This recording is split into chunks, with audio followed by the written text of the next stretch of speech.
So, hi friends, today I'm going to show you how to represent rational numbers or integers in a number line. So first you can see that I have taken two sums in which one is proper fractions and one is proper and improper fractions. So I have taken two fractions in a single sum. Now what are proper fractions? Proper fractions are those in which the numerator is smaller than the denominator. So my first fraction is 3 by 4 and the second one is negative 1 by 4. So both of them are proper fractions. Now when we'll see number 2, my second sum, 1 by 4 is a proper fraction, but in the other fraction I've taken improper one, minus 5 by 4. Now improper fractions are those fractions whose numerator is bigger than the denominator. Now we'll come to the point how to represent these rational numbers, or you can say integers when you have integers, how to represent this in number line. So we'll move to first sum, 3 by 4 and minus 1 by 4.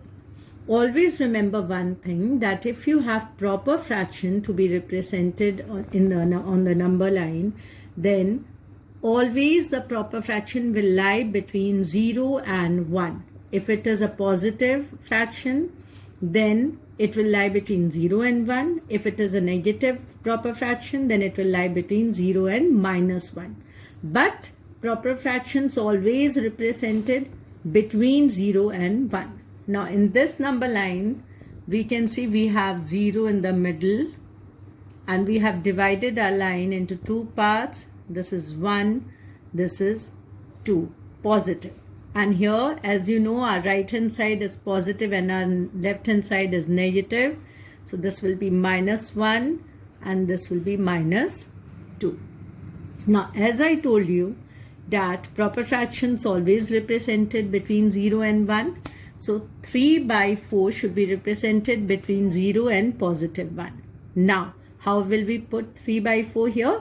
We will see the denominator. The denominator is 4. That means we'll divide 0 and 1 into 4 parts. So 1, 2, 3 and the fourth is 1. Among these 4 parts, we have to choose the part which is given in the numerator, that is 3.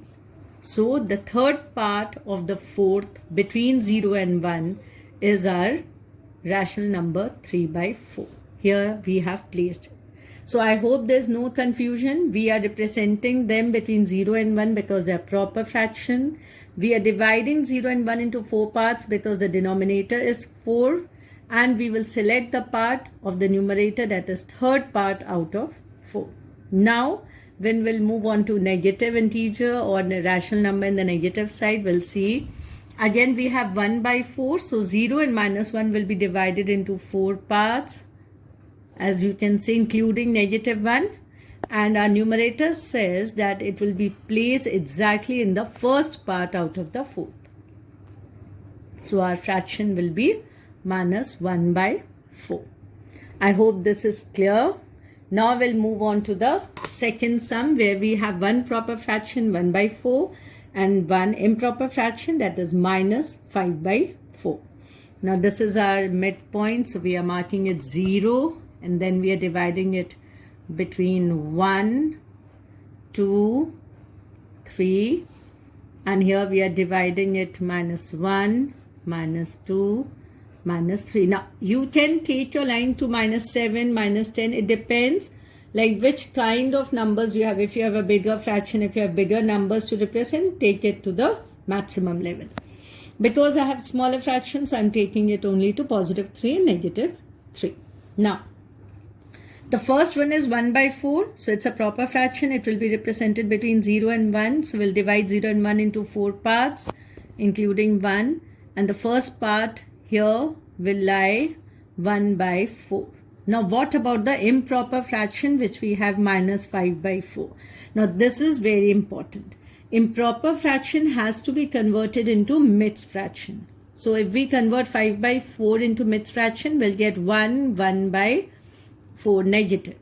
Now when you get minus 1 by 4, or when you will get the mixed fraction from the improper fraction, when you will convert, Remember, your fraction will lie between your whole number and the next number. Here in this case, our whole number is 1. So this fraction 5 by 4 will lie between 1 and 2. So again I am repeating, we'll consider the whole number which has come in our midst fraction, and that between that number and the next number. So here we have 1, so it will be placed between -1 and -2. Now where between and -1 -2, where we will place it? Now again the same process, see the denominator 4. So divide -1 and -2 into 4 parts, including -2, and now the numerator is 1, so first part of the fourth. So our fraction will lie -5 by 4 between -1 -2 and the first part out of 4. I hope there is no confusion. So first step, improper fraction, change it into mixed fraction, then see the whole number, consider that number, and the next number will be the place where you will place your improper fraction. So I got 1 by 4, so my fraction will lie between -1 and -2. Then we are going to see the denominator, it is 4, so we will divide -1 and -2 into 4 parts, and the numerator is 1, so the first out of fourth will be -5 by 4. I hope representing rational numbers in number line is clear. If you have any doubt, you can just put a comment in the comment box and I'll come up with the next video. Hope you have learned this representation clearly. Thank you for watching.